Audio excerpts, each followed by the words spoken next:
എത്രയൊക്കെ പറഞ്ഞാലും സ്വന്തം കാലിനോളം വരില്ല ഒരു കൃത്രിമ കാൽ. ഉം. ഈ കാല് മുറിച്ച് കളയുകയല്ലാതെ ഇവിടെ എന്തെങ്കിലും അവിടെ പരീക്ഷിക്കാനോ ചെയ്യാനോ നമുക്ക് പറ്റുമോ?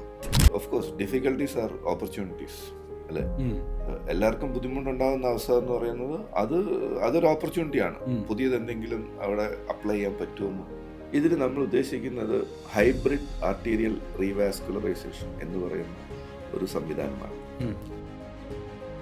രോഗിയുടെ ബന്ധുക്കൾ, മക്കൾ പ്രത്യേകിച്ച്, അവർ വളരെ കൺസേൺഡ് ആണ് അവരുടെ പിതാവിനെ പറ്റി. അപ്പോൾ അവർക്ക് എന്ത് വില കൊടുത്തും ഡോക്ടർ എന്തെങ്കിലും ചെയ്യാൻ പറ്റുമോ, ഒരു 1% ചാൻസ് എങ്കിലും എന്തെങ്കിലും ചെയ്ത് കാല് രക്ഷിക്കാൻ പറ്റുമോ. അവസാനം മുട്ടിൻ്റെ മുകളിൽ വെച്ച് നീക്കം ചെയ്യണമെന്ന് പറഞ്ഞ് ആ കാലിൻ്റെ തള്ളവരലൊഴികെ ബാക്കിയെല്ലാം നമുക്ക് സംരക്ഷിക്കാൻ പറ്റി. Oh, he's completely fine now.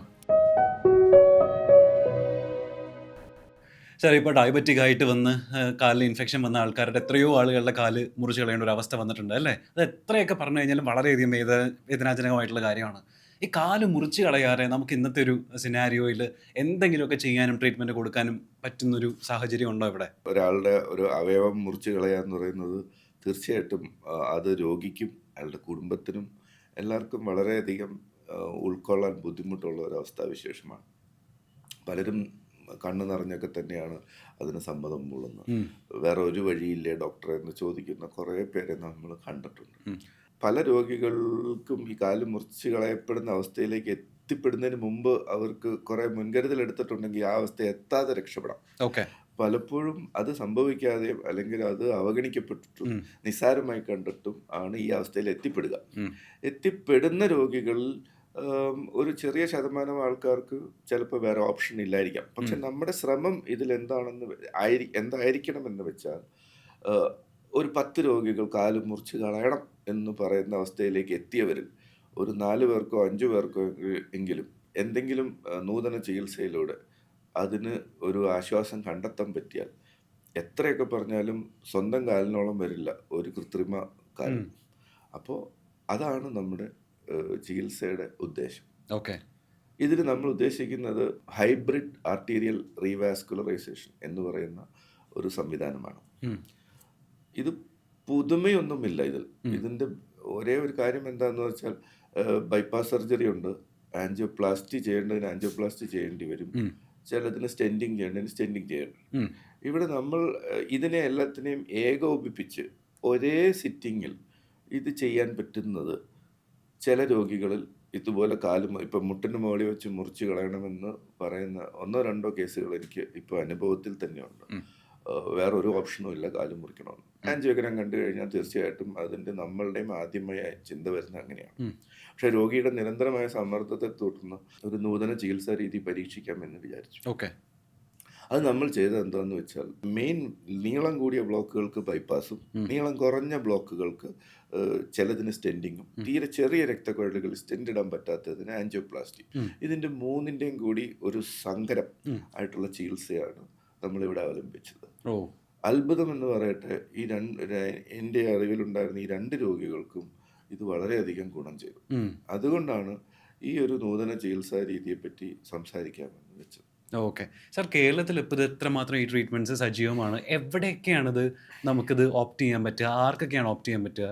ഇത് പ്രധാനമായും എല്ലാ സജ്ജീകരണങ്ങളും ഉള്ള ആശുപത്രികളിലാണ് ഇതിൻ്റെ മാക്സിമം ഔട്ട്പുട്ട് കൊടുക്കാൻ പറ്റുക. ഉദാഹരണത്തിന് ഇൻ്റർവെൻഷണൽ റേഡിയോളജിസ്റ്റ് അല്ലെങ്കിൽ ഇൻ്റർവെൻഷണൽ കാർഡിയോളജിസ്റ്റിൻ്റെ സഹായം വേണ്ടി വരും. ഇത് കൃത്യമായി അസുഖം കണ്ടുപിടിക്കാൻ റേഡിയോളജി ഡിപ്പാർട്ട്മെൻറ്റിൻ്റെ സഹായം വേണ്ടി വരും, CT സ്കാൻ സൗകര്യമുള്ള ആൻജിയോഗ്രാം ചെയ്യാൻ. പിന്നെ അതിനോടൊപ്പം തന്നെ കാർഡിയോതൊറാസിക് സർജൻ അല്ലെങ്കിൽ വാസ്കുലർ സർജൻ്റെ സഹായം ബൈപ്പാസ് ചെയ്യാൻ. എല്ലാ മേഖലകളുടെയും സേവനം കിട്ടുന്ന സെൻറ്ററുകളിലായിരിക്കും ഇങ്ങനത്തെ രോഗികൾക്ക്. അതിൻ്റെ അഡ്വാൻറ്റേജ് എന്താണെന്ന് പറഞ്ഞാൽ, രോഗികൾക്ക് പല പ്രാവശ്യം പല സ്ഥലത്ത് പോകേണ്ട കഷ്ടപ്പാട് വരുന്നില്ല. ഒരേ സിറ്റിങ്ങിൽ തന്നെ എല്ലാവരുടെയും ഏകോപനത്തിലൂടെ രോഗിക്ക് എല്ലാവരുടെയും ബെസ്റ്റ് കൊടുക്കാൻ പറ്റുന്നു. ആൻഡ് നാച്ചുറലി അതിൻ്റെ outcome is much better. Okay. ഇതിപ്പോൾ എൻ്റെ ആശയം ശരിയാണെന്നുണ്ടെങ്കിൽ ഞാൻ മനസ്സിലാക്കിയത് ഈ സ്റ്റെൻറ്റിങ്ങും ആൻജിയോപ്ലാസ്റ്റിയും ബൈപ്പാസും ഒരുമിച്ച് നമ്മൾ കമ്പൈൻഡ് ആയിട്ട് ചെയ്യുകയല്ലേ? അപ്പോൾ ഇങ്ങനെ ചെയ്യുന്ന സമയത്ത് എന്തെങ്കിലും റിസ്ക് ഫാക്ടേഴ്സോ അല്ലെങ്കിൽ ആഫ്റ്റർ എഫക്ട്സോ ഉണ്ടാവാൻ ചാൻസ് ഉണ്ടോ ഇതിന് ട്രീറ്റ്മെൻറ്റിന്? ഇത് എല്ലാ പേഷ്യൻറ്റിനും ആൻജിയോപ്ലാസ്റ്റി ബൈപ്പാസും സ്റ്റെൻറ്റിങ്ങും ഇല്ല. ചില രോഗികൾക്ക് ബൈപ്പാസ് മാത്രം മതിയാവും. മതിയായിരിക്കും. ചിലതിന് ബൈപ്പാസും ആൻജിയോപ്ലാസ്റ്റി മാത്രം ആ. മതിയാവും. ചിലതിന് സ്റ്റെൻറ്റിങ്ങും വേണ്ടി വരാം. ഉം. അപ്പോൾ അത് ഏത് രോഗിക്ക് ഏതാന്നുള്ളത് ഓരോ രോഗത്തിൻ്റെ ഓരോ രോഗിയുടെ അവസ്ഥ അനുസരിച്ച് ചെയ്യാം. ഉം. അതിനകത്ത് റിസ്ക് ഫാക്ടേഴ്സ് എന്ന് പറഞ്ഞു കഴിഞ്ഞാൽ ഇപ്പം ഒരു കോംപ്ലിക്കേഷൻ ഉണ്ടായാൽ പോലും ഇതൊരു ടീം ഒരു ടീമിലെ എല്ലാ സർജനും ഇൻ്റർവെൻഷനിസ്റ്റും എല്ലാവരും ഒത്തൊരുമിച്ച് നിൽക്കുന്നതുകൊണ്ട് തന്നെ എന്തെങ്കിലും ഒരു കോംപ്ലിക്കേഷൻ ഉണ്ടായാലും അത് പരിഹരിക്കാനുള്ള സാധ്യത ഇവിടെ വളരെ കൂടുതലാണ്. ഓക്കെ. ഇത് കേൾക്കുന്ന സമയത്ത് എല്ലാവർക്കും ഇത് ഭയങ്കര റിലീഫായിട്ട് തോന്നുമായിരിക്കും. പക്ഷേ ഇത് എല്ലാ കേസസിലും നമുക്ക് എടുക്കാൻ പറ്റുമോ? അല്ലെങ്കിൽ ആർക്കൊക്കെയാണ് കുറച്ചും കൂടെ ആപ്റ്റ് ആവുക? ഏത് സ്റ്റേജിലുള്ള ആൾക്കാർക്ക് ഇത് അഡാപ്റ്റ് ചെയ്യാൻ പറ്റും എന്നുള്ളതും കൂടെ? ഇത് ഒന്ന് അടിവരയിട്ട് പറയേണ്ട കാര്യം ഇതൊരു മാജിക് ഡ്രഗോ മാജിക് തെറാപ്പിയോ ഒന്നുമല്ല. ഉം. എന്ന് പറഞ്ഞു കഴിഞ്ഞാൽ എല്ലാവരെയും ഇതിൽ കൂടെ രക്ഷിക്കാമെന്ന് നമ്മൾ അവകാശപ്പെടുന്നുമില്ല. ഉം. പക്ഷേ ഇപ്പോൾ കാല് മുറിച്ച് കളയല്ലാതെ വേറെ ഓപ്ഷൻ ഇല്ല. എസ്പെഷ്യലി കാലിൽ വരുന്ന പ്രീ ഗാംഗ്രീന സ്റ്റേജ് എത്തിയ കാല് ഉം. എന്ന് പറഞ്ഞാൽ അതിനി മുമ്പോട്ട് പോകില്ല, ഇനി ഓപ്ഷൻസ് ഇല്ല എന്ന് പറയുന്നവർക്ക് ഉം. ഇത് ഡെഫിനറ്റ്ലി ഒരു ചോയ്സാണ്. ഉം. അങ്ങനെ ഒരു 10 രോഗിയിൽ ഒരു 5 പേർക്കെങ്കിലും ഇതുകൊണ്ട് ഗുണം കിട്ടിയാൽ ആ 5 പേർക്ക് അവരുടെ സ്വന്തം കാലിൽ നിൽക്കാനും അതെ. നടക്കാനും പറ്റുക എന്ന് പറയുന്നതാണ് നമ്മളുടെ ഹൈലൈറ്റ്. ഉം. എല്ലാവർക്കും അങ്ങനെ ആവുമോ ഇല്ലയോ എന്നുള്ളത് തീർച്ചയായിട്ടും എല്ലാവർക്കും അത് അപ്ലൈ ചെയ്യാൻ പറ്റണമെന്നില്ല. ഉം. അത് പക്ഷേ it has to be individualised. അത് ഉം. നമ്മൾക്ക് വിശദ പരിശോധനകളിലൂടെയും എല്ലാം നോക്കിയിട്ട് നമുക്കത്, പിന്നെ രോഗി ഏത് ഷേപ്പിൽ ഏത് സ്റ്റേജിൽ ഡോക്ടറെ അടുത്ത് വരുന്നു അത് ഭയങ്കര ഇമ്പോർട്ടൻ്റാണ്. ഉം. കാല് മുഴുവൻ പഴുത്തളിഞ്ഞ് ഒന്നും ചെയ്യാൻ പറ്റാത്ത ഒരു കാല്, ഉം. ആ കാല് വെച്ചുകൊണ്ടിരിക്കുമ്പോൾ അതിൽ നിന്ന് അണുബാധം മേളിലോട്ട് കയറി കിഡ്നിയും മറ്റു അവയവങ്ങളും ഡാമേജ് ആവുന്ന സിറ്റുവേഷനിൽ ആംപ്യൂട്ടേഷൻ അല്ലാതെ വേറെ മാർഗമില്ല. ഉം. അപ്പോൾ അത് താരതമ്യേന ഒരു അത്രയും വഷളാകുന്നതിന് മുമ്പ് ഈ ഇതുപോലത്തെ ചികിത്സാ സൗകര്യത്തിൽ എത്തിപ്പെട്ടാൽ ഉം. അവർക്ക് കൂടുതൽ അത് ബെനിഫിഷ്യൽ ആയിരിക്കും. സാർ ഇപ്പോൾ ഈ ഒരു കമ്പൈൻഡ് ട്രീറ്റ്മെൻറ്റിലെ സാറിൻ്റെ ഒരു അനുഭവ പാരമ്പര്യം പറയുകയാണെന്നുണ്ടെങ്കിൽ എങ്ങനെയാണ് സാർ അതിനെ എക്സ്പ്ലെയിൻ ചെയ്യുക? എൻ്റെ അടുത്ത് തന്നെ മുട്ടിന് മുകളിൽ വെച്ച് മുറിച്ച് കാല് നീക്കം ചെയ്യേണ്ടി വരും എന്നുള്ള ഒരു ഇതിൽ എനിക്കൊരു പേഷ്യൻ്റ് വരുന്നു. ഉം. ഇതൊരു കഷ്ടി 68 വയസ്സുള്ള ഒരു ജെന്റിൽമാൻ ആയിരുന്നു. ഉം. Who was working abroad. ഉം. അത് കഴിഞ്ഞ് പുള്ളിക്ക് കുറേ വർഷങ്ങൾക്ക് മുമ്പ് ഒരു സ്ട്രോക്ക് വന്നു. ഉം. അത് കഴിഞ്ഞ് പുള്ളി ബെഡ് ആയിരുന്നു. പക്ഷേ വിത്ത് സപ്പോർട്ട് പതുക്കെ എണീറ്റ് നടക്കും. ഉം. അങ്ങനെ ഇരുന്നപ്പോഴാണ് പുള്ളിയുടെ കാലിൽ ഉണങ്ങാത്തൊരു മുറിവുണ്ടാവുകയും പിന്നെ പിന്നെ കറുപ്പ് നിറം വരികയും കാല് ഗാംഗ്രീനായി എന്നുള്ളത് തിരിച്ചറിയുകയും ചെയ്തു. ഉം.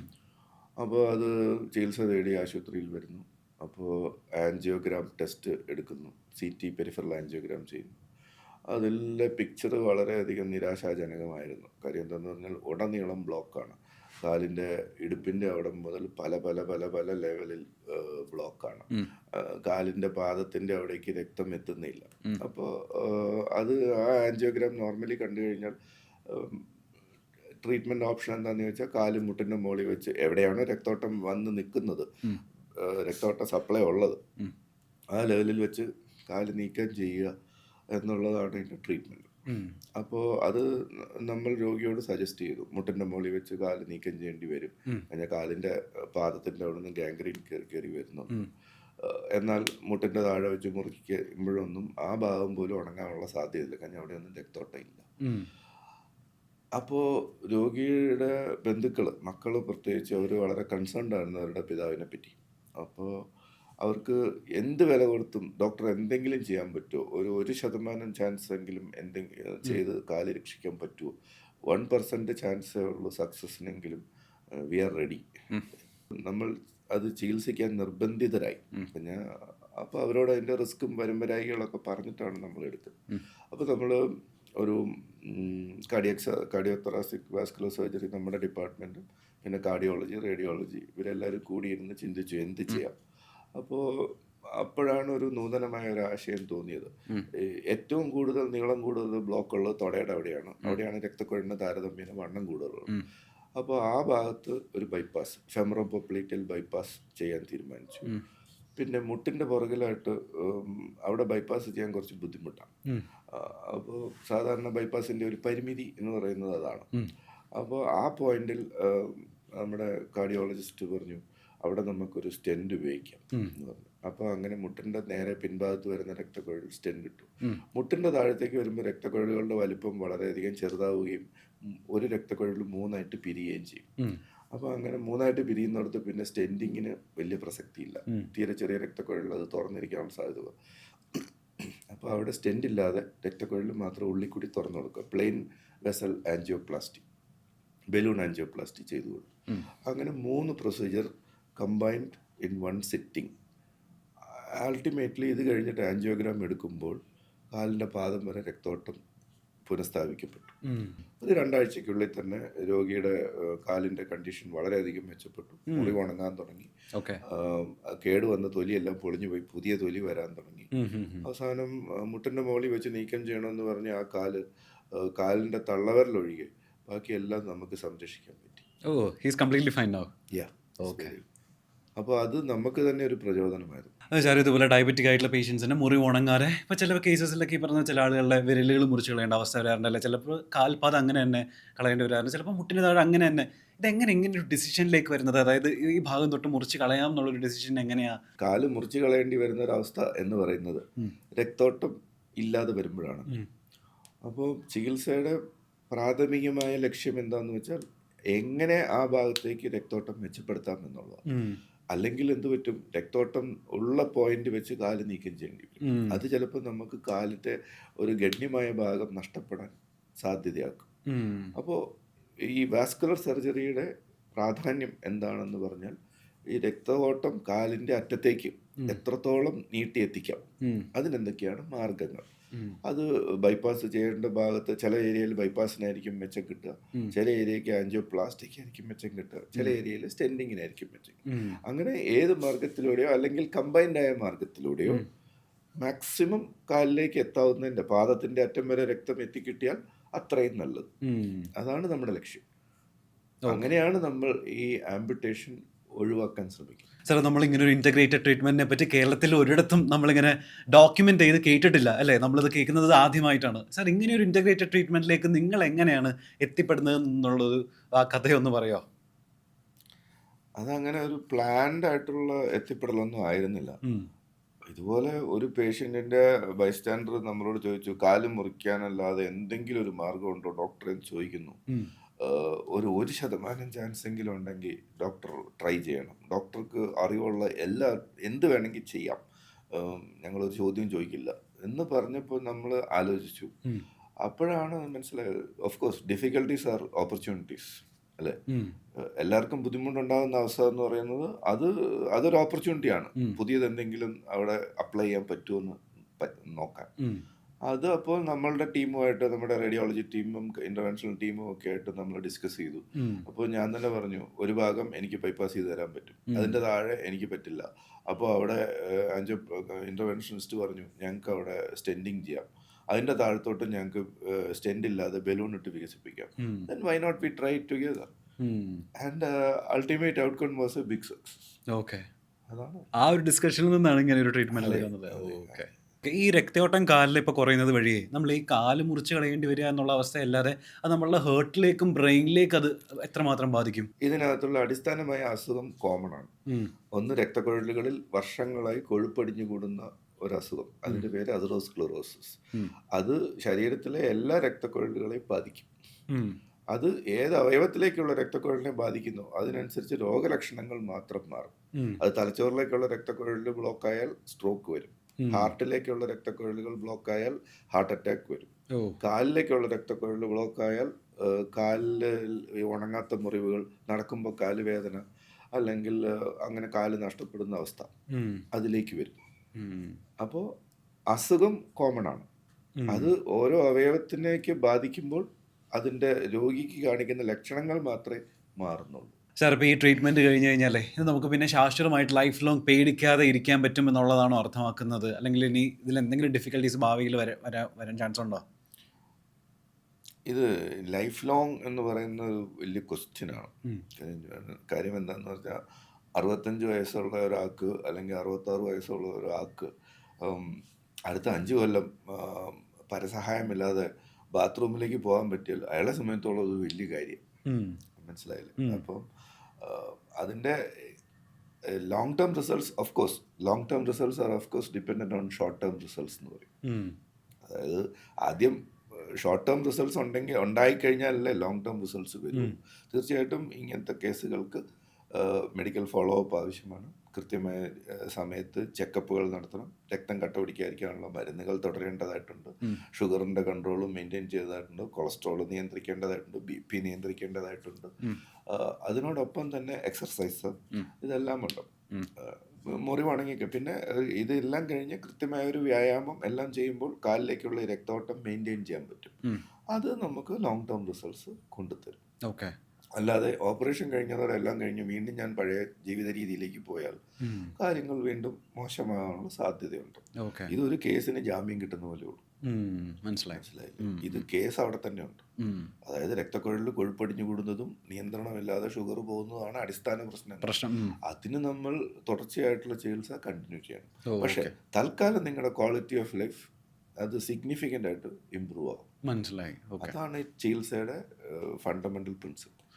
ഓക്കെ. ഈ സർജറിക്ക് ശേഷം റിക്കവറി ടൈം എത്രമാത്രം എടുക്കും സാധാരണ സർജറി? പ്രൊസീജിയറിന് പെർസെ ഇതെല്ലാം ഹോസ്പിറ്റലിൽ 3-4 ദിവസത്തെ സ്റ്റേ ആവശ്യം വരുന്നുള്ളൂ. പിന്നെ കാലിന്റെ അവസ്ഥ, ഗാംഗ്രീൻ ഒക്കെ ആയിട്ട് ഏത് ഷേപ്പിൽ രോഗി നമ്മുടെ അടുത്ത് വരുന്നു എന്നുള്ളതനുസരിച്ച് ഹോസ്പിറ്റൽ സ്റ്റേ കൂടാനും കുറയാനും മതി. സർജറി പെർസെ ഒരു 2-3 മണിക്കൂറിന്റെ ടൈമേ ആവുന്നുള്ളൂ. ആ പ്രൊസീജിയറിന് പെർസെ എല്ലാം കീഹോളിൽ കൂടെ ചെയ്യുന്നത് കൊണ്ട് ഇത് ഒരു 2-3 ദിവസം ഹോസ്പിറ്റലിൽ നിൽക്കേണ്ട ആവശ്യമേ മാക്സിമം. ഓക്കെ. ഇപ്പോൾ ഡോക്ടർ പറഞ്ഞില്ലേ ഈ ഇടുപ്പിൻ്റെ അവിടെ നിന്ന് മുട്ടിൻ്റെ അവിടേക്ക് ഉള്ളൊരു ബ്ലോക്കേജിലാണ് നമുക്ക് ഈ സിനാരിയോ വരിക എന്നുള്ളത്. ഇപ്പോൾ ഇടുപ്പിലേക്ക് ബ്ലഡ് വരുന്നില്ല എന്ന് വിചാരിക്കുക, അപ്പോൾ എന്താ ചെയ്യുക? അതൊരു നല്ല ചോദ്യമാണ്. ഇപ്പം ഇടുപ്പിൻ്റെ എവിടം ഏതെങ്കിലും ഒരു പോയിന്റ് വരെ രക്തമൊഴുക്ക് നല്ലോണം ഉള്ളിടത്തുനിന്ന് വേണം ബൈപ്പാസ് ചെയ്യാൻ. അപ്പോൾ ഇടുപ്പിൻ്റെ അവിടം വരെ രക്തം വരുന്നില്ല എന്നുണ്ടെങ്കിൽ നമ്മൾ ഈ ആൻജിയോഗ്രാമിൽ നമുക്ക് ആ ഇൻഫർമേഷൻ മിക്കവാറും എല്ലാം കിട്ടും. CT പെരിഫറൽ ആൻജിയോഗ്രാം അല്ലെങ്കിൽ CT അയോട്ടോഗ്രാം ചെയ്യുമ്പോൾ ബോഡിയിലെ മെയിൻ രക്തക്കൊഴലായിട്ടുള്ള അയോട്ടയിൽ നിന്നും അതിൻ്റെ ശാഖകളാണല്ലോ കാലിലേക്ക് വരുന്നത്.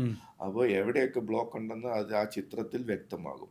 സപ്പോസ് ഇടുപ്പിൻ്റെ മേളിൽ ബ്ലോക്ക് ഉണ്ടെങ്കിൽ, ചെറിയ ബ്ലോക്കേ ഉള്ളൂ എന്നുണ്ടെങ്കിൽ അത് നമുക്ക് അവിടെ ഒരു സ്റ്റെൻഡിങ് ചെയ്ത് കൊടുക്കാൻ പറ്റും.